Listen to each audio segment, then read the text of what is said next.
देख रहे हैं कैपिटल टीवी और मैं हूं आपके साथ वक्ता। खबरों की खबर में आपका स्वागत है।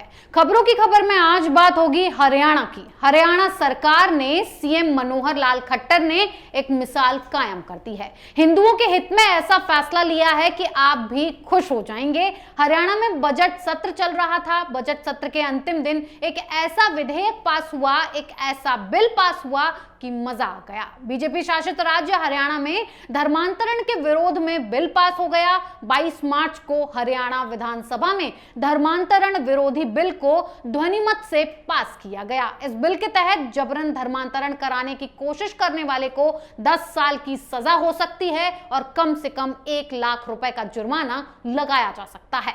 हरियाणा विधानसभा ने बल, अनुचित प्रभाव तथा लालच के जरिए धर्मांतरण कराने के खिलाफ एक विधेयक पारित किया। विधानसभा में यह बिल कैबिनेट की मंजूरी के बाद 4 मार्च को रखा गया था। वहीं चर्चा के बाद 22 मार्च को इसे पारित कर दिया गया। हरियाणा गैर कानूनी धर्मांतरण रोकथाम विधेयक 2022 के मुताबिक अगर लालच, बल या धोखाधड़ी के जरिए धर्म परिवर्तन किया जाता है तो 1 से 5 साल की सजा और कम से कम 1 लाख रुपए के जुर्माने का प्रावधान है। विधेयक के मुताबिक जो भी एक नाबालिग या एक महिला अथवा अनुसूचित जाति या अनुसूचित जनजाति के व्यक्ति का धर्म परिवर्तन करता है या इसका प्रयास करता है तो उसे कम से कम 4 साल जेल की सजा दी जाएगी, जिसके हिसाब से इसको बढ़ाकर 10 साल और कम से कम 3 लाख रुपए का जुर्माना किया जा सकता है। यानी मामला साधारण हुआ तो 1 से 5 साल की सजा और 1 लाख रुपए का जुर्माना, और मामला जघन्य हुआ यानी जबरदस्ती का हुआ तो 10 साल तक की सजा और 3 लाख रुपए का जुर्माना लगाया जा सकता है। इस बिल के विधानसभा में पास होने के बाद राज्यपाल के हस्ताक्षर के बाद यह कानून बन जाएगा। इस बिल के पास होने पर हरियाणा के सीएम मनोहर लाल खट्टर ने कहा कि हरियाणा कानून के विरुद्ध धर्म परिवर्तन निवारण विधेयक 2022 का मकसद क्राइम करने वालों में भय बैठाना है। समय समय पर चीजों में परिवर्तन होता है। कई बार किसी गंभीर मामले में आईपीसी होने के बावजूद भी एक्ट बनाए जाते हैं ताकि अपराध करने वाले को डर रहे। मुख्यमंत्री ने आगे कहा कि धर्म परिवर्तन के लिए किसी के साथ जबरदस्ती की जाए ये बर्दाश्त नहीं किया जाएगा। धोखे से या किसी तरह का लालच देकर अगर धर्म परिवर्तन करवाया जाएगा तो उन पर भी कार्रवाई होगी। इस विधेयक का मकसद जबरदस्ती होने वाले धर्म परिवर्तन पर कंट्रोल करना तो है ही, मजबूत करके धर्म परिवर्तन करने वालों पर भी कार्रवाई का प्रावधान है। सीएम ने सदन को बताया कि पिछले 4 साल में 6 जिलों में धर्म परिवर्तन के 127 एफआईआर दर्ज हुए हैं। यमुनानगर, पानीपत, गुरुग्राम, पलवल, फरीदाबाद में धर्म परिवर्तन के मामले ज्यादा देखने को मिले हैं। इसी वजह से इस विधेयक को लाया गया है। मुख्यमंत्री ने चंगाई सम्मेलन, ग्लोबल पीस जैसे एनजीओ समेत प्रदेश से जुड़े कई उदाहरण देकर जबरदस्ती होने वाले धर्म परिवर्तन के मामले को उठाया। मुख्यमंत्री ने इस विधेयक को हरियाणा के साथ साथ देश हित में भी बताया। आपको बता दें कि सरकार ने जबरन धर्मांतरण के विरुद्ध विधेयक में कड़े प्रावधान पेश किए हैं। राज्यपाल की मंजूरी के बाद विधेयक के कानून बनते ही अधिसूचना जारी हो जाएगी और जिसके तहत अब धर्मांतरण के खेल पर रोक लगेगी। क्योंकि इसमें सजा का प्रावधान कड़ा है तो वहीं इस विधेयक पर कैबिनेट मंत्री अनिल विज ने कहा कि भारत के संविधान की अनुच्छेद 25, 26, 27 और 28 के तहत सभी को धर्म की स्वतंत्रता का अधिकार है। लोगों को किसी भी धर्म के चयन करने का अधिकार और आजादी है। इसके बावजूद जबरन धर्मांतरण के मामले सामने आए हैं और इसी को देखते हुए हरियाणा सरकार ये कानून लेकर आई है। इस बिल में गलत बयानबाजी, गलत प्रभाव, जबरदस्ती, लालच या किसी तरह से शादी के लिए मनाना अब अपराध होगा। इस बिल से लोगों को धार्मिक आजादी मिलेगी। इसका एकमात्र उद्देश्य भारत में धर्मनिरपेक्षता के सिद्धांतों को बनाए रखना है।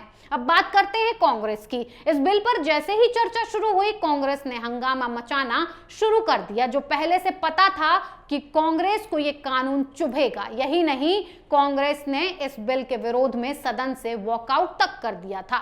हरियाणा में नेता प्रतिपक्ष भूपेंद्र सिंह हुड्डा को यह कानून बेकार लग रहा है। उन्होंने कहा कि मौजूदा कानूनों में ही जबरन धर्मांतरण कराए जाने पर सजा का प्रावधान है। ऐसे में एक नया कानून लाए जाने की कोई जरूरत नहीं थी। अब जरा भूपेंद्र हुड्डा से यह पूछा जाए कि जब पहले से कानून है तो मेवात और फरीदाबाद में हिंदू लड़कियों का जीना मुश्किल क्यों हो गया? गया है। वहीं कांग्रेस नेता किरण चौधरी ने कहा कि मुझे लगता है कि यह हरियाणा के इतिहास में एक काला अध्याय होगा। जबरन धर्मांतरण पर सजा के प्रावधान वाला कानून पहले ही मौजूद है।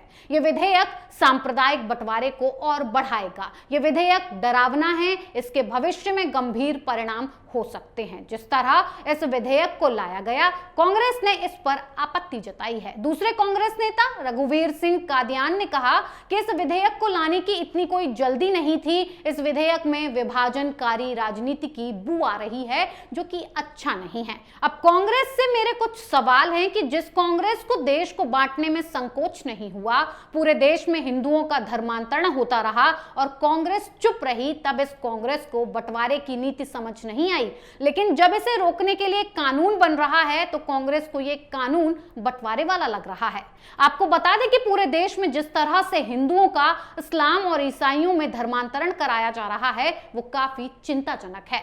कश्मीर, केरल, पश्चिम बंगाल, झारखंड, तमिलनाडु, कर्नाटक, लक्षद्वीप जैसे कई ऐसे राज्य हैं जहां धर्मांतरण का खेल जोरों पर चल रहा है और हजारों हिंदू परिवार या तो इस्लाम कबूल कर रहे हैं या फिर क्रिश्चियन बन रहे हैं। इसके पीछे की दो वजह हैं।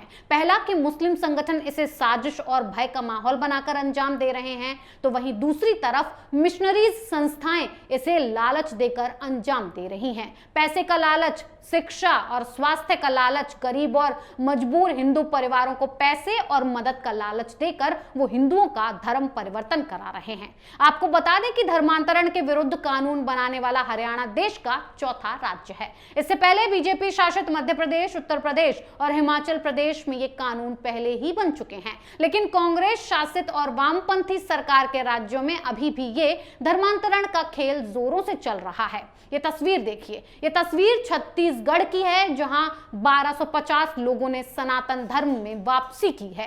महासमुंद के कंटांगपाली गांव में 22 मार्च को आयोजित विश्व कल्याण महायज्ञ में इन लोगों ने घर वापसी की। महायज्ञ का आयोजन आर्य प्रतिनिधि समाज की ओर से किया गया था। बीजेपी के प्रदेश मंत्री प्रबल प्रताप सिंह जूदेव ने ईसाई मिशनरियों के शिकार हुए इन लोगों के गंगा जल से चरण पखार कर मूल धर्म में वापसी करवाई है। इस दौरान जूदेव ने कहा कि जब तक धर्मांतरण के शिकार हुए हर व्यक्ति की सनातन धर्म में वापसी नहीं होती है, तब तक घर वापसी का अभियान लगातार चलता रहेगा।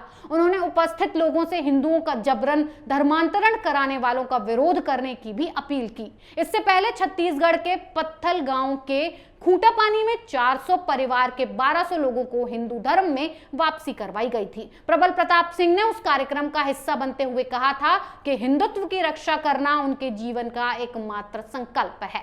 कि घर वापसी करने वाले अधिकांश परिवार बसना सरायपाली के थे।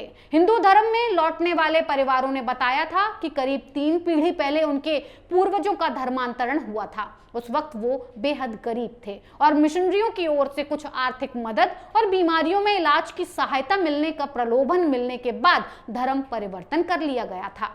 आपको बता दें कि प्रबल प्रताप सिंह जूदेव के पिता दिलीप सिंह जूदेव अटल बिहारी वाजपेयी की सरकार में मंत्री थे। राज परिवार से जुड़े दिलीप सिंह जूदेव ने ही चरण पखार कर उन आदिवासियों की मूल धर्म में वापसी करवाने का अभियान शुरू किया था, जो ईसाई मिशनरियों के झांसे में आकर धर्म परिवर्तन कर लेते थे। अगस्त 2013 में उनके निधन के बाद से इस सिलसिले को उनके बेटे प्रबल प्रताप सिंह जूदेव ने आगे बढ़ाया है।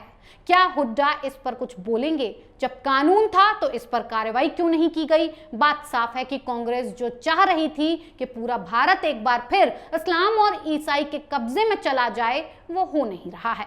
उसे रोकने के लिए कानून पर कानून बन रहे हैं और ये बात कांग्रेस को रास नहीं आ रही है। आपकी इस पर क्या राय है? हमें कमेंट बॉक्स में कमेंट करके जरूर बताएं। तब तक के लिए बने रहिए कैपिटल टीवी के साथ। नमस्कार।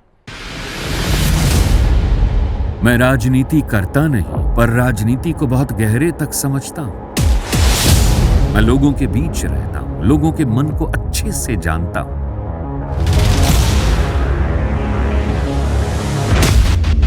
पब्लिक और पॉलिटिक्स की हर नब्ज को खूब पहचानता हूं।